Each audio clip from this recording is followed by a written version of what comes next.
we're going to talk about three-dimensional shapes and some of the vocab we're going to deal with. This is Unit 7.5. It's on Cavalieri's principle.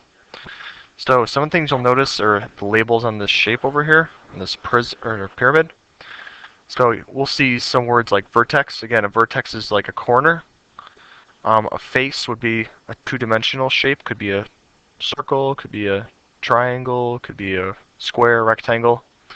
And then edges. Edges are line segments. Any line segment that connects two vertices in the shape. So you'll see some of that in the vocab section. Another thing we'll see is we'll talk about some of the names for the prisms.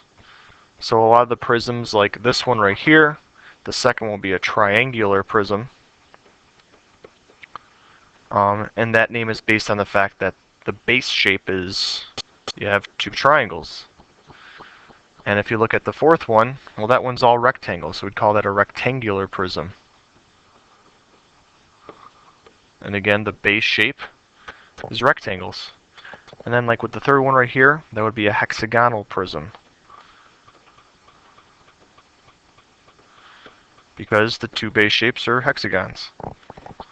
So when you're naming a lot of the shapes, you want to focus on whatever the base figure is on those shapes.